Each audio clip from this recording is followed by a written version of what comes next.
కరీంనగర్ లో అన్ని రకాల వ్యవసాయ యంత్రాలు లభించే ఒకే ఒక చోటు excel agri solutions Peddapalli bypass road Bommakal Karimnagar. ఇప్పుడే సంప్రదించండి. బాలీవుడ్ నటుడు సల్మాన్ ఖాన్ నివాసం వద్ద కాల్పుల కలకలం రేగింది. ముంబైలోని బంద్రాలో ఆయన నివాసం బయట ఆదివారం ఉదయం 5 గంటల ప్రాంతంలో కాల్పుల శబ్దం వినిపించినట్లు పోలీసులు తెలిపారు. ద్విచక్ర వాహనంపై వచ్చిన గుర్తు తెలియని వ్యక్తి పలు రౌండ్ల పాటు గాల్లోకి కాల్పులు జరిపి అక్కడి నుంచి పరారయ్యాడు. ఈ ఘటనతో అప్రమత్తమైన పోలీసులు తక్షణమే రంగంలోకి దిగారు. కాల్పులు జరిపిన అగంతకుడిని పట్టుకోవడానికి ప్రయత్నిస్తున్నారు. నిందితుడి ఆచూకీ కోసం గాలిస్తున్న పోలీసులు చుట్టుపక్కల ఉన్న సీసీటీవీ కెమెరాలను పరిశీలిస్తున్నారు.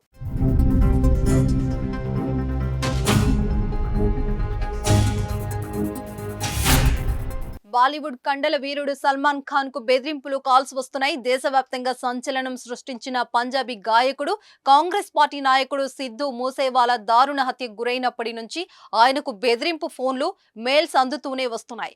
ఇక సల్మాన్ ఖాన్ ను టార్గెట్ గా చేస్తున్నారు గ్యాంగ్స్టర్లు. సల్మాన్ ఖాన్ ను హతమార్చడమే తన లక్ష్యమంటూ ఇదివరకే లారెన్స్ బిష్నోయ్ ప్రకటించుకున్నాడు కూడా.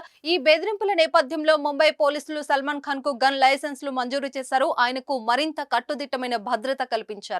ఆయన నివాసం వద్ద భారీ బందోబస్తును ఏర్పాటు చేశారు.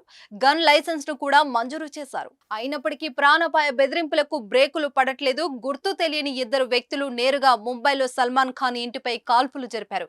మొత్తం 3 రౌండ్ల పాటు కాల్పులు జరిగాయి. ఈ ఘటనలో ప్రాణాపాయం తప్పింది. ఎవరికి ఎలాంటి గాయాలు కాలేదు. ముంబైలో హై సెక్యూరిటీ జోన్ గా పరిగణించే బాంద్రా ఏరియాలో ఉంటుంది సల్మాన్ ఖాన్ నివాసం గెలాక్సీ.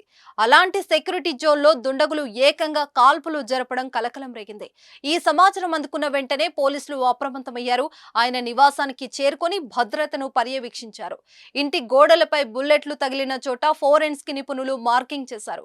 శాంపిళ్లను తీసుకున్నారు. వాటిని ఫోరెన్సిక్ ల్యాబొరేటరీకి పంపించారు. సల్మాన్ ఖాన్ ఇంటి నివాసం వద్ద అమర్చిన సీసీటీవీ ఫుటేజ్ల ద్వారా ఆగంతుకుల కోసం పోలీసులు ముమ్మరంగా దర్యాప్తు చేపట్టారు. మొత్తం 2 వ్యక్తులు ఈ కాల్పులు జరిపినట్లు నిర్ధారించారు. ఈ ఘటనపై సల్మాన్ ఖాన్ ఫ్యాన్స్ ఆందోళన చెందుతున్నారు.